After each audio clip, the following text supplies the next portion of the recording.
देखिए, आज हम लोग जो पढ़ेंगे इसमें वो है reasoning based questions. National income के अंदर सबसे बड़ा जो डाउट बच्चों को रहता है कि कौन सी इनकम को नेशनल इनकम में शामिल किया जाना चाहिए और कौन सी इनकम को डोमेस्टिक इनकम में शामिल किया जाना चाहिए। होगा तो क्यों और नहीं होगा तो क्यों। राइट, इन दोनों सवालों का जवाब आज के इस वीडियो में आपको मिलेगा। राइट, सबसे पहले समझिए कि डोमेस्टिक इनकम में क्या चीज़ें काउंट होती हैं और नेशनल इनकम में कौन सी चीज़ों को काउंट किया जाता है। किसी भी बुक के अंदर आपको ये कुछ एस्टिमेशंस के लिए मैंने हिंट्स तैयार किए हैं। बुक के अंदर आपको हिंट्स नहीं मिलेंगे, लेकिन यहाँ पर हमने अंडरस्टैंडिंग के लिए दो बातों को ड्राफ्ट किया है। सबसे पहली चीज़ आपको ये चेक करना होता है डोमेस्टिक इनकम के अंदर इनकम का जनरेशन कहाँ से हुआ है। अगर इनकम का generation within the domestic territory हुआ है तो वो इनकम डोमेस्टिक इनकम में काउंट होगी। First of all we have to check income का generation within the domestic territory of India होना चाहिए। चाहे किसकी जेब में पैसा जा रहा है, मैटर ये नहीं है। मैटर ये है कि पैसा कहाँ से जनरेट हुआ। इनकम का जनरेशन अगर इंडिया के अंदर हुआ है, इंडिया से इनकम जनरेट हुई है, तो उस इनकम को नेशनल डोमेस्टिक इनकम में काउंट किया जाना चाहिए। पहली चीज ये मत देखिएगा कि पैसा किसकी जेब में जा रहा है, आपको ये चेक करना है कि पैसा कहाँ से जनरेट हुआ है। Right, point number one. And second point आपको यहाँ पे ध्यान में रखना है, सिर्फ कमाया हुआ पैसा काउंट होता है, यहाँ ट्रांसफर्स को काउंट नहीं किया जाता। Only factor incomes are included but not the transfers. ठीक है, नेशनल इनकम हो या डोमेस्टिक इनकम हो, सिर्फ कमाया हुआ पैसा यानी फैक्टर इनकम को काउंट किया जाता है। पॉइंट। अब डोमेस्टिक इनकम के लिए आपने दो बातें सीखी हैं। पहला कि इनकम का जनरेशन कहां से हुआ है। If it is within the domestic territory of India तो वो डोमेस्टिक इनकम में काउंट होगा, and if it's not then domestic territory यानी डोमेस्टिक इनकम में वो काउंट नहीं किया जाएगा। पहली चीज। सेकेंड पॉइंट यहां पर आपको रिलेट करेगा नेशनल इनकम से। नेशनल इनकम के अंदर जब आप इनकम को एस्टिमेट करते हैं तो कौन सी इनकम को काउंट किया जाता है और कौन सी इनकम को काउंट नहीं किया जाता। इसके लिए हिंट है, सबसे पहला चेक करिएगा, income earned bye the normal residents of India with in the economic territory during an accounting year. मतलब वहां पर डोमेस्टिक इनकम में आप क्या देख रहे थे कि पैसा कहां से जनरेट हुआ। अगर इंडिया से जनरेट हुआ है तो उसको आपने डोमेस्टिक इनकम में काउंट किया। ठीक है, यहां पर नेशनल इनकम में हमें क्या चेक करना होता है कि इनकम कमाने वाला कौन है।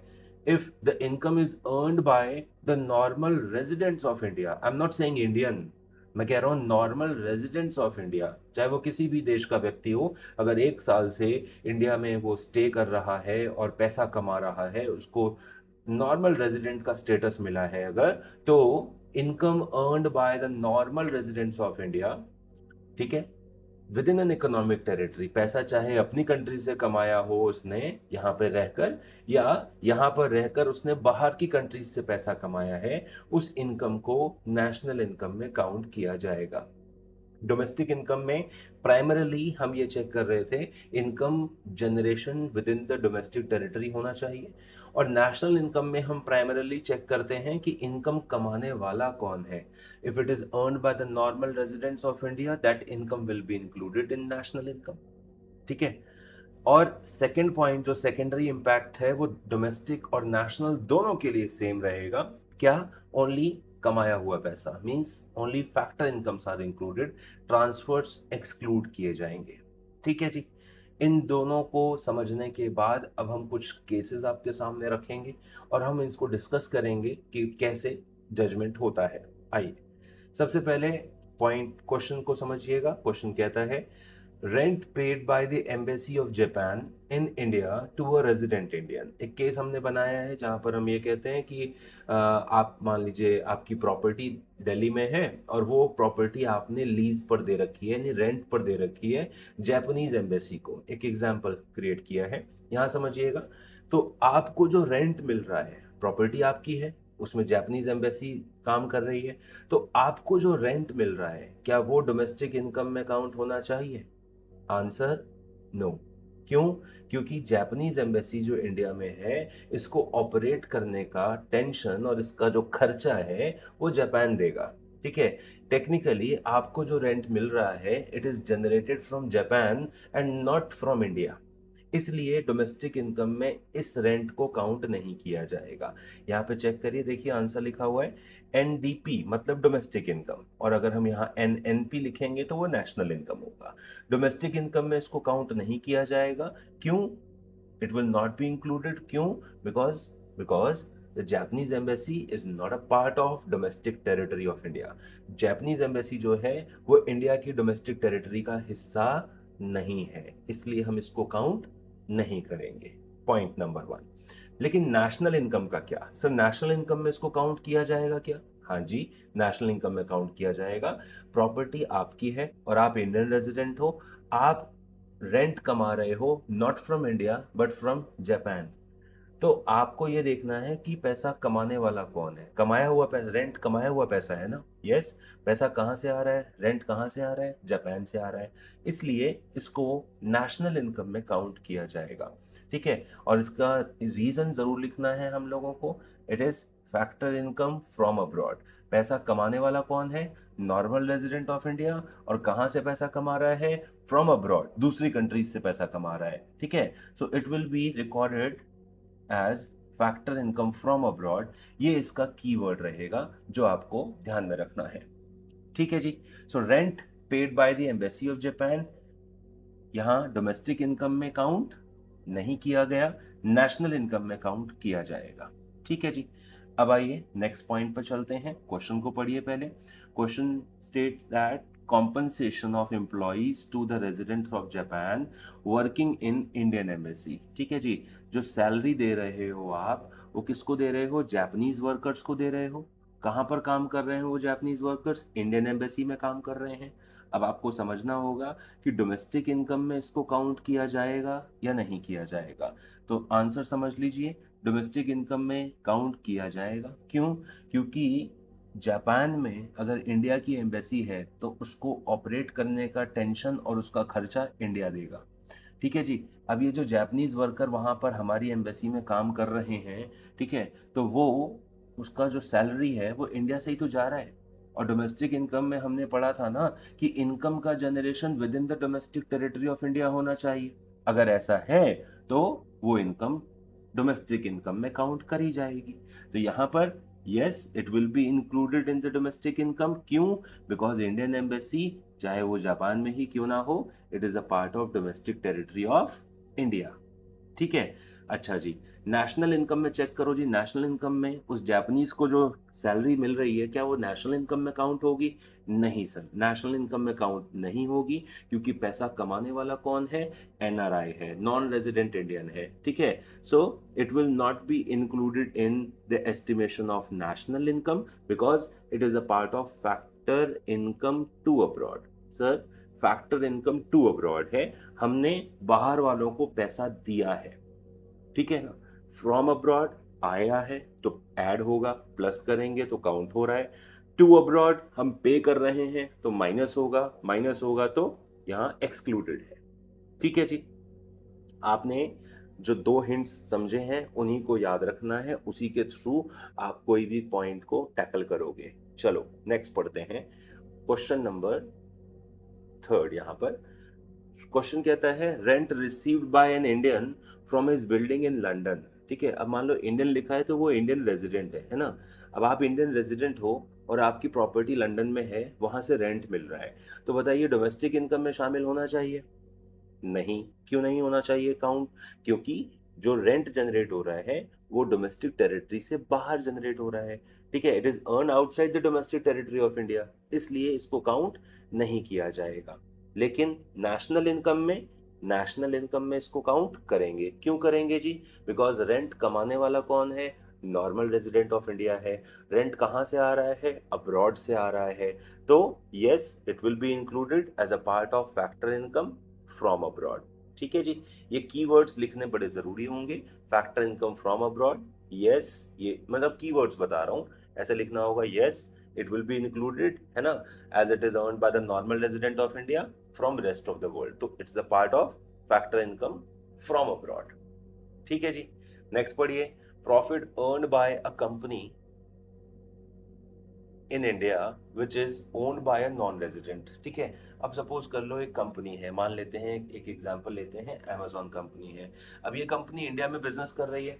आप सोचिए, ये कंपनी इंडिया में बिजनेस कर रही है, इंडिया में ये कंपनी बिजनेस कर रही है, प्रॉफिट कहाँ कमा रही है? इंडिया में कमा रही है। तो profit is generated with in India, domestic income में इसको काउंट किया जाएगा। सर डोमेस्टिक इनकम में काउंट किया जाएगा, क्यों? क्योंकि प्रॉफिट का जनरेशन कहाँ पर हुआ है? इंडिया के टेरिटरी के अंदर हुआ है, इसलिए इसको काउंट किया जाएगा। लेकिन अब सोचिए, नेशनल इनकम में काउंट होगा क्या? जी नहीं। ये जो कंपनी इंडिया में काम कर रही है, इसने जो भी प्रॉफिट कमाया है after paying stipulated taxes to the government, बाकी सारा प्रॉफिट कहाँ जाएगा? इसकी पेरेंट कंट्री में जाएगा, ठीक है। तो ये हमारे देश का रेजिडेंट तो नहीं है ना। No, it will not be included in the estimation of national income, because क्या है ये? फैक्टर इनकम टू अब्रॉड है। फैक्टर इनकम टू अब्रॉड है, पैसा हम पे कर रहे हैं, हमें मिल नहीं रहा है, हम पे कर रहे हैं। ये जो प्रॉफिट यहाँ पे इन्होंने कमाया है after paying taxes to the government, बाकी जो प्रॉफिट है जिसको आप रिटेन अर्निंग्स बोलते हो, वो सारी चीजें अपनी कंट्री में लेके जाएगा, इसलिए ये काउंट नहीं किया जाएगा। ओके, नेक्स्ट हम बात करेंगे profit earned by the branches of foreign banks in India. Foreign banks की जो ब्रांचेस इंडिया में काम कर रही हैं, ठीक है। एक एग्जांपल चलो लेते हैं। एक बैंक है Hong Kong and Shanghai banking corporation, ठीक है जी। इसकी ब्रांच कहाँ पर है? इंडिया में। किसको लोन दे रहा है? इंडियंस को। किससे प्रॉफिट कमा रहा है? इंडिया से प्रॉफिट कमा रहा है। तो डोमेस्टिक इनकम में काउंट होगा ना सर, क्यों? क्योंकि profit is generated with in India, profit India के अंदर जनरेट हो रहा है, तो इसलिए ये काउंट किया जाएगा, ठीक है ना। बट नेशनल इनकम में ये काउंट नहीं होगा। जैसे मैंने अमेजोन के साथ बताया कि भाई अब ये कंपनी, ये जो बैंक है, ये प्रॉफिट कमाएगी और प्रॉफिट का एक हिस्सा यहाँ पर टैक्स देने के बाद में क्या हो जाएगा? अपनी पेरेंट कंट्री में चला जाएगा। तो ये फैक्टर इनकम टू अब्रॉड है, इसलिए इसको शामिल यानी काउंट नेशनल इनकम में नहीं किया जाएगा। डोमेस्टिक इनकम में करोगे, क्योंकि आप कहते हो डोमेस्टिक इनकम में इसलिए करेंगे सर, प्रॉफिट इंडियन टेरिटरी के अंदर जनरेट हुआ है इसलिए, ठीक है जी। चलो अब हम बात करते हैं profit earned by a resident of India from his company in Singapore. अब मान लो आपकी कंपनी है, आप रेजिडेंट ऑफ इंडिया हो, आपकी कंपनी कहाँ पर है? सिंगापुर में है। आपने उससे क्या कमाया? प्रॉफिट कमाया। सर डोमेस्टिक इनकम में काउंट नहीं करेंगे, पता है क्यों? नो, क्यों? क्योंकि profit is generated outside the domestic territory of India, ठीक है। जो कंपनी है वो सिंगापुर में लोकेटेड है, ठीक है। तो प्रॉफिट जो मिल रहा है वो सिंगापुर की कंपनी से मिल रहा है, सिंगापुर से आ रहा है प्रॉफिट, इंडिया में तो जनरेट नहीं हुआ ना, इसलिए डोमेस्टिक इनकम में काउंट नहीं करेंगे। लेकिन हाँ, नेशनल इनकम में डेफिनेटली इसको काउंट किया जाएगा, क्योंकि प्रॉफिट चाहे जहां से आया हो, कमाने वाला नॉर्मल रेजिडेंट ऑफ इंडिया है, तो it will be included because it's a part of factor income from abroad, ठीक है जी। राइट, सो ये डोमेस्टिक और नेशनल की कैटेगरीज हम समझते जा रहे हैं। एक और चीज समझिए, सैलरीज टू इंडियन, एक और क्वेश्चन है यहाँ पर, salaries to Indian residents working in Russian embassy in India, ठीक है। अब मान लो इंडियन रेजिडेंट है, आप इंडिया में रह रहे हो, दिल्ली में रह रहे हो मान लो, और रशियन एम्बेसी में काम कर रहे हो। अब दिल्ली में ही क्यों रह रहे हो? क्योंकि किसी भी देश की एम्बेसी किसी भी कंट्री के कैपिटल सिटी में होती है। तो अगर आप रशियन एम्बेसी में काम कर रहे हो तो आपका जो स्टे है वो दिल्ली एनसीआर के आसपास है, ठीक है। अच्छा जी, तो डोमेस्टिक इनकम में काउंट नहीं किया जाएगा, क्योंकि सर आपकी सैलरी जो आ रही है वो रशिया से आ रही है, इंडिया से जनरेट नहीं हो रही है, इसलिए डोमेस्टिक इनकम में काउंट नहीं करेंगे। क्या लिखते हैं? Russian embassy is not a part of domestic territory of India, है ना। रशियन एम्बेसी हमारे डोमेस्टिक टेरिटरी का पार्ट नहीं है। अच्छा, NNP at MP, NNP at MP मतलब नेशनल इनकम है बेटा। नेशनल इनकम क्या है? काउंट किया जाएगा नेशनल इनकम में। क्यों काउंट किया जाएगा? क्योंकि सैलरी चाहे रशिया से क्यों ना आ रही हो, बट कमाने वाला तो नॉर्मल रेजिडेंट ऑफ इंडिया है ना, तो फैक्टर इनकम फ्रॉम अब्रॉड, इसलिए इसको काउंट किया जाएगा। It is factor income from abroad, yes it will be included because salary is generated outside the domestic territory of India and it is the part of factor income from abroad. Okay, so इतने सारे clauses आपने इसमें कर लिए, है ना। अच्छा, अब एक कुछ ऐसा समझो, ये क्वेश्चन है जैसे ओल्ड एज पेंशन हो गया, या स्कॉलरशिप हो गया, या सब्सिडीज हो गया, है ना। तो आप ये बताओ, क्या ओल्ड एज पेंशन या स्कॉलरशिप या सब्सिडी जिनको मिला है, क्या उन्होंने कमाया है? नहीं, उन्होंने कमाया नहीं है। ये उनके लिए सिंपल क्या है बच्चा, ट्रांसफर्स है। ठीक है, तो आपने पढ़ा था ना, डोमेस्टिक इनकम हो या नेशनल इनकम हो, ट्रांसफर्स कभी काउंट नहीं होते। दोनों के लिए आंसर यहाँ पे सेम है, दोनों के लिए आंसर सेम है। No, they are not included. क्यों? क्योंकि क्योंकि ये ट्रांसफर इनकम का पार्ट है। कुछ बच्चे यहाँ पे ट्रांसफर इनकम की जगह पर ट्रांसफर पेमेंट लिख कर आ जाएंगे, तो घबराइए नहीं, वो भी सही होगा। ट्रांसफर इनकम की जगह पेमेंट लिख रहे होगा तो भी ठीक रहेगा, मार्क्स कटेंगे नहीं इसके।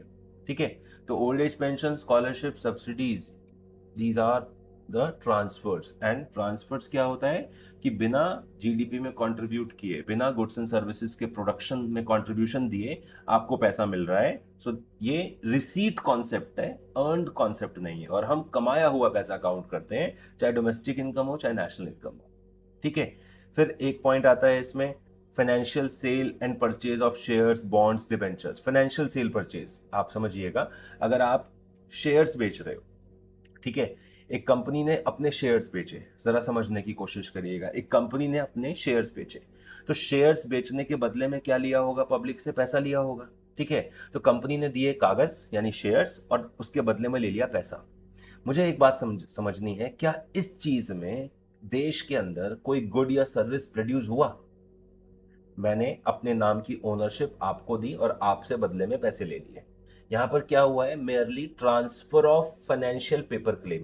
ओनरशिप की अदला बदली ही तो हुई है, देश में कोई गुड्स एंड सर्विसेज का प्रोडक्शन तो नहीं हुआ ना सर। इसलिए इसको डोमेस्टिक इनकम, नेशनल इनकम कहीं भी काउंट नहीं किया जाएगा। आपने शेयर्स बेचे, पैसा कमाया, ठीक है, पैसा आया जेब में, सबको दिख रहा है, लेकिन इस पैसे से आपने देश में क्या गुड्स प्रोड्यूस किया? अभी नहीं किया। कोई सर्विस जनरेट हुई? नहीं हुई, है ना। खाली क्या थे, आपके नाम पर कागज थे, यानी ओनरशिप टाइटल था, वो आपने ट्रांसफर कर दिया। ठीक है, so it is merely a transfer of financial paper claims. ये एक फाइनेंशियल पेपर क्लेम है खाली, और कुछ नहीं। ठीक है, इसलिए इसको काउंट नहीं किया जाता। बेसिक चीज ये याद रखना है आपको, इट डजंट ऐड और it doesn't contribute to the production of goods and services.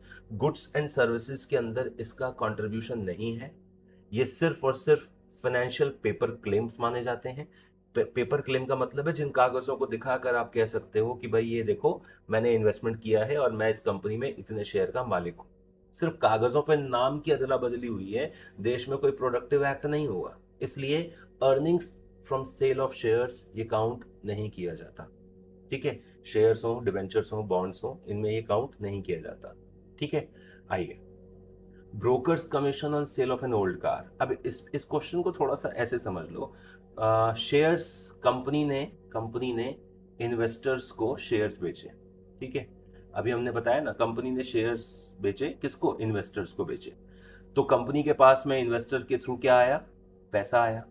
और हमने क्या बोला, ये पैसा काउंट नहीं होगा। क्यों नहीं होगा? क्योंकि ये फाइनेंशियल पेपर क्लेम है। राइट है सर। अच्छा, कंपनी इन्वेस्टर्स को नहीं जानती थी, इन्वेस्टर्स कंपनी को नहीं जानते थे, इन दोनों को मिलवाने का काम किसने किया है? ब्रोकर ने किया है। ठीक है जी, शेयर ब्रोकर ने मिलवाया है इन दोनों को। तो शेयर ब्रोकिंग कंपनी इन दोनों को फैसिलिटेट कर रही है। तो शेयर ब्रोकिंग कंपनी क्या कर रही है? अपनी सर्विस दे रही है, और इस सर्विस के बदले इन्वेस्टर और कंपनी से ब्रोकर क्या चार्ज करेगा? कमीशन चार्ज करेगा। तो सवाल है, चाहे वो पुरानी गाड़ी बेची हो, चाहे घर बिकवाया हो, चाहे वो शेयर्स बिकवाया हो, ब्रोकर अगर सर्विस दे रहा है तो ब्रोकरेज यानी brokers commission will be included. क्यों भाई? क्योंकि वो उसकी प्रोडक्टिव सर्विस का रिवॉर्ड है। जो सर्विस रेंडर कर रहा है ना, उसके बदले में वो कमा रहा है। इसलिए इसको क्या कहा जाता है? इसको फैक्टर इनकम कहा जाता है। Yes, it will be included. ये क्या है? फैक्टर इनकम है, कमाया हुआ पैसा है, इसलिए इसको काउंट किया जाएगा। ठीक है, शेयर्स बेच के पैसा आया वो काउंट नहीं होगा, लेकिन शेयर्स को बिकवाने में ब्रोकर ने हेल्प करी है, ब्रोकर का कमीशन काउंट होगा। ठीक है, यहां पर आता है सर्विसेज रेंडर्ड बाय हाउसवाइफ्स। देखो जी, हाउसवाइफ जो सर्विसेज रेंडर करती हैं, समझिएगा, हाउसवाइफ जो सर्विसेज रेंडर करती हैं, ये नॉन मार्केट ट्रांजैक्शंस हैं। ठीक है, दीज सर्विसेज आर, क्या है, इनको क्या बोला जाता है? ये सर्विसेज हैं प्राइसलेस, मतलब इनकी मार्केट वैल्यू नहीं है, और जीडीपी इनको काउंट नहीं करता। सर, जब जीडीपी इनको काउंट ही नहीं करता, तो हम इसको डोमेस्टिक इनकम में या नेशनल इनकम में कैसे क्लब कर सकते हैं, कैसे ऐड कर सकते हैं? ठीक है ना। तो यहाँ पर सिंपल सवाल है मेरा, क्या सर्विसेज रेंडर्ड बाय हाउसवाइफ्स ऐड होगा? जी नहीं, ये ऐड नहीं होगा। क्यों? बिकॉज ये नॉन मार्केट ट्रांजेक्शन्स हैं, वो ट्रांजेक्शन्स जिनको हम फैसिलिटेट करते हैं, जिनको हम एग्जीक्यूट करते हैं, बट उसके बदले में हमें पैसा नहीं चाहिए, वेलफेयर के लिए किया जाता है। ओके, फिर आते हैं यहाँ पर कैपिटल गेन्स और विंडफॉल गेन। बड़ा इंटरेस्टिंग है जी, कैपिटल गेन और विंडफॉल गेन। यहाँ पर मान लीजिए आपने शेयर खरीदा 100 रुपए का, और 6 महीने बाद उस शेयर की कीमत हो जाती है 180 रुपीज, तो आपने 80 रुपए का फायदा कमा लिया। सिंपल सी बात है, 80 रुपीज का फायदा आपको मिल गया। 100 रुपीज का शेयर खरीदा आज, 6 मंथ्स के अंदर, 6 महीने के अंदर वो 80 रुपीज का बेनिफिट दे गया, यानी उसकी वैल्यू 180 हो गई। सर आपने ये 80 रुपए कमाने के लिए क्या किया? पर्सनली कोई बेनिफिट, मतलब पर्सनली कोई आपने एफर्ट लगाया?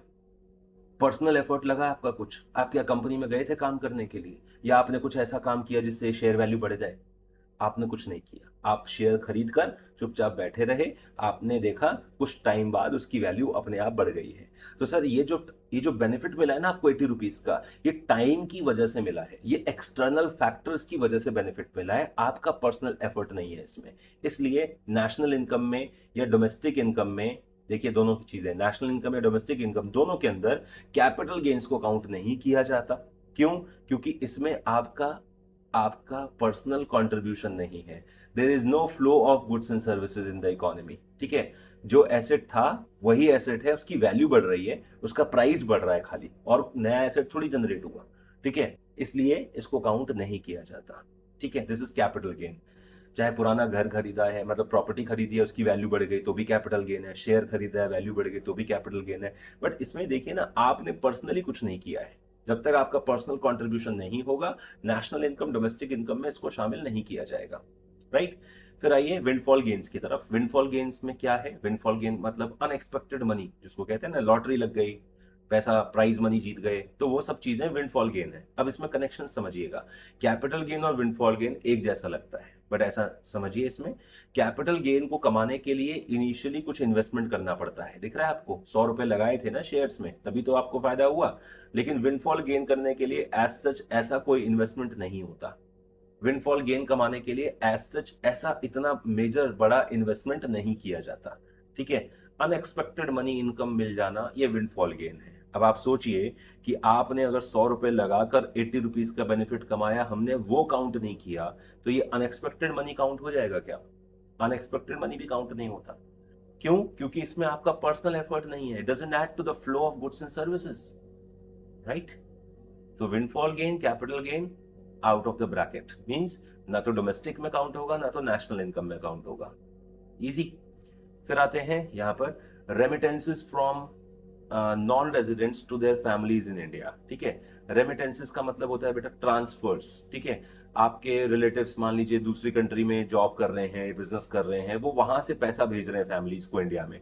तो इंडिया में जो फैमिलीज हैं वो पैसा कमा रही हैं या रिसीव कर रही हैं? सवाल है, अर्न कर रही हैं या रिसीव कर रही हैं? मैं तो कहूंगा कि ये सिर्फ एक रिसीट कॉन्सेप्ट है। रिसीट है मतलब उन्होंने वहां पर मेहनत करी, पैसा कमाया, वहां से वो उन्होंने पैसा भेजा।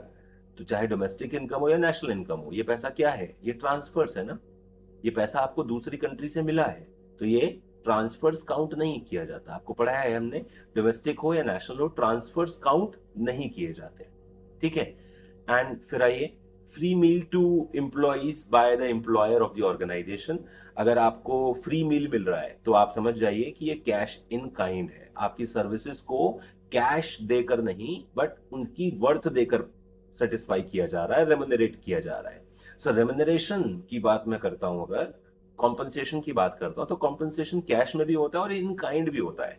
तो यहां पर अगर मैं फ्री मील प्रोवाइड कर रहा हूं एम्प्लॉय को, तो वो कैश इन काइंड बेनिफिट है जो उनको ऑफर किया गया है, कैश इन काइंड बेनिफिट है।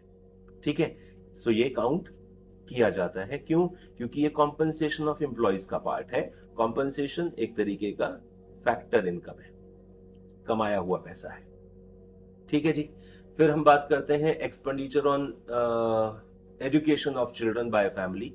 ठीक है, एक फैमिली अपने बच्चों की एजुकेशन के लिए जो पैसा खर्च करती है, वो डोमेस्टिक और नेशनल दोनों में काउंट किया जाता है as a part of private final consumption expenditure. आप जानिए इस बात को, private final consumption expenditure, private final consumption expenditure expenditure method का पहला कंपोनेंट था। ठीक है, सो ये काउंट किया जाता है कि जब हम अपने ऊपर और अपने परिवार के ऊपर पैसा खर्च कर रहे हैं उनकी मेंटेनेंस के लिए, उनकी लिविंग के लिए, वो खर्चा प्राइवेट फाइनल कंजम्पशन एक्सपेंडिचर का पार्ट है। Yes, it will be included. ठीक है, फिर आइए interest paid by an individual to a bank. Interest paid by an individual to a bank. अब सवाल है कौन सा इंटरेस्ट काउंट होता है और कौन सा इंटरेस्ट काउंट नहीं होता। अगर आपने लोन लिया है, लोन के पर्पस होते हैं दो। एक होता है शौक पूरे करना यानी कंजम्पशन, और एक होता है इन्वेस्ट करना यानी उसका प्रोडक्टिव इस्तेमाल करना। अब सुनिए, शौक पूरे करने के लिए कौन लोन लेता है? कंज्यूमर लोन लेता है। और अगर प्रोड्यूसर लोन ले रहा है तो उसका मोटिव हमेशा इन्वेस्टमेंट माना जाएगा। अगर कंज्यूमर ने लोन लिया है, सुनना मेरी बात पहले, कंज्यूमर ने अगर लोन लिया और कंज्यूमर ने चाहे उसका कितना भी अच्छे से अच्छा इस्तेमाल किया लोन के पैसे का, लेकिन हम क्या मानेंगे? Loan taken by an individual, it will be a consumption, right? समझिए। और loan taken by a firm then will consider it as an investment. ठीक है, तो लोन अगर इन्वेस्टमेंट के लिए लिया गया है तो प्रोड्यूसर लेगा, और अगर कंज्यूमर ले रहा है तो वो कंजम्पशन के लिए है। सुनिए, कंजम्पशन के लिए लिया गया अगर लोन है तो उस पर जो इंटरेस्ट आप पे कर रहे हो वो काउंट नहीं होता। क्यों? क्योंकि वो एक ट्रांसफर ऑब्लिगेशन है, वो आपकी एक मजबूरी है। आपने कार खरीदी अपने पर्सनल यूज के लिए, वो कार की जो इंस्टॉलमेंट आप पे कर रहे हो, ठीक है, उस कार से तो कुछ नहीं कमा रहे ना, गाड़ी से कुछ नहीं कमा रहे, वो कार आपके पर्सनल यूज के लिए है। ठीक है, लेकिन हर महीने जो उसकी ईएमआई पे कर रहे हो वो आपकी आपकी मजबूरी है कि गाड़ी खरीदी है, लोन पर खरीदी है, तो उसकी भरपाई करनी पड़ेगी, उसको पे करना पड़ेगा। तो interest paid by an individual, अगर लोन लिया है इंडिविजुअल ने और वो इंटरेस्ट पे कर रहा है तो वो काउंट नहीं होता। क्यों? क्योंकि वो एक ट्रांसफर ऑब्लिगेशन है, वो उसकी एक मजबूरी है, उसने उस एसेट से कुछ नहीं कमाया। ठीक है, लेकिन अगर मैं यहीं पर लिखता हूं, यहां पर ऐसे समझिएगा, interest paid by a firm to a bank. Firm firm ने लोन लिया होगा तो उसका पर्पस क्या होगा? इन्वेस्टमेंट होगा। और इन्वेस्टमेंट करके, अब मान लीजिए एक टैक्सी सर्विस कंपनी है, ठीक है, ओला उबर जैसे होते हैं ना, ये टैक्सी सर्विस कंपनी है। अगर उसने कार खरीदी, आप वाली ही गाड़ी उसने खरीदी है और लोन पर खरीदी है, ठीक है, ईएमआई पे कर रहा है वो, मान लो 20,000 रुपए की, आप भी ईएमआई पे कर रहे हो 20,000 रुपए की आउट ऑफ योर पॉकेट। लेकिन वो जो 20,000 की ईएमआई पे कर रहा है, उस गाड़ी से वो महीने का 1 लाख रुपए कमा रहा है, उसमें से 20,000 रुपए उस गाड़ी की ईएमआई भर रहा है। पॉइंट समझिएगा, 1 लाख रुपए उस कार से वो कंपनी अर्न कर रही है, उसमें से 20,000 रुपए उसकी ईएमआई पे कर रही है। तो ये बनता है क्या? Factor payment. फैक्टर पेमेंट मतलब कमाए हुए पैसे में से 20,000 की पेमेंट करी गई है, कमाए हुए पैसे में से 20,000 की पेमेंट की जा रही है, तो फैक्टर पेमेंट है। Yes, it will be included. तो अगर फर्म जो इन्वेस्टमेंट के लिए लोन लेती है, अगर वो इंटरेस्ट पे कर रही है तो वो इंटरेस्ट काउंट किया जाता है। क्यों? क्योंकि वो फैक्टर पेमेंट है। लेकिन यहां पर क्या था? यहां पर क्या था? आप एक इंडिविजुअल थे, आपने लोन लिया था किस पर्पस के लिए? कंजम्पशन पर्पस के लिए। ठीक है, आप उस कार से कितना कमा रहे थे? याद करो, उस गाड़ी से कितना कमा रहे थे? कुछ नहीं। कमाना क्या है सर? पर्सनल यूज के लिए था, है ना? लेकिन हर महीने ईएमआई 20,000 रुपए की भर रहे थे ना, तो ये बर्डन आपके ऊपर आया ना, ये बर्डन 20,000 रुपए का आपके पॉकेट पे दिख रहा था। सो ये मेरा पॉइंट है, इंटरेस्ट कौन सा काउंट होगा? लोन अगर कंजम्पशन के लिए है तो वो इंटरेस्ट काउंट नहीं होगा। कंजम्पशन के लिए हमेशा इंडिविजुअल लोन लेता है।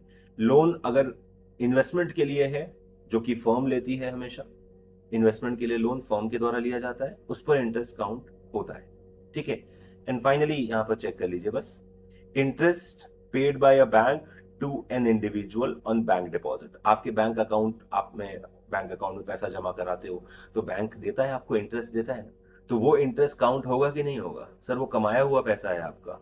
आप सोचिए कि मैंने अपने 1,000 रुपए बैंक को दिए, मैंने कहा सर ये रख लीजिए, मेरे 1,000 रुपए से बैंक बिजनेस कर रहा है, उस बिजनेस से वो प्रॉफिट कमा रहा है, उस प्रॉफिट में से थोड़ा हिस्सा मुझे इंटरेस्ट मिल रहा है। सर बैंक क्या करता है? आपने आपने अपना पैसा बैंक को रखवाया, बैंक में जमा कराया, आपका पैसा उठाकर लोन दे दिया जाएगा किसी नेक्स्ट पर्सन को, उस पर्सन से इंटरेस्ट चार्ज किया जाएगा 12%, 15%, 16%, है ना? ऐसे इंटरेस्ट चार्ज होता है, उस 12 15 या 16% में से 4-5% आपको इंटरेस्ट मिल जाएगा। तो बैंक ने जो 12-15% कमाया इंटरेस्ट, उसी में से तो आपको 3-4% इंटरेस्ट मिल रहा है। तो कमाया हुआ पैसा ही तो है ना सर। जैसे इस कंपनी ने टैक्सी सर्विस से, कार से 1 लाख रुपए कमाए, उस कमाए हुए पैसे में से ही तो 20,000 रुपए बैंक को पे कर रहा था। तो उल्टा अब बैंक भी तो वही कर रहा है ना। बैंक ने 12-15% लोन देकर जो कमाया, आपके पैसे को लोन देकर 12% कमाया इंटरेस्ट, उसी इंटरेस्ट में से तो आपको भी मिल रहा है। ठीक है। सो काउंट किया जाएगा। क्यों? क्योंकि ये कमाया हुआ पैसा है, ये फैक्टर पेमेंट है। ठीक है जी। तो ये हमने समझा रीजनिंग बेस्ड क्वेश्चन, इस तरीके से इन क्वेश्चंस को हैंडल किया जाता है। हमेशा याद रखिएगा जो हिंट्स आपको दिए गए हैं यहाँ पर, जी हाँ, नेशनल इनकम में हमेशा याद रखना है इनकम कमाने वाला कौन है। अगर income earned by the normal resident of India, वो काउंट होगा। ठीक है। और डोमेस्टिक इनकम में इनकम का जनरेशन देखिएगा, अगर वो with in the domestic territory है तो वो काउंट होगा। ठीक है। और सिर्फ कमाया हुआ पैसा काउंट होता है, ट्रांसफर्स काउंट नहीं होते हैं। That is my submission. Thank you.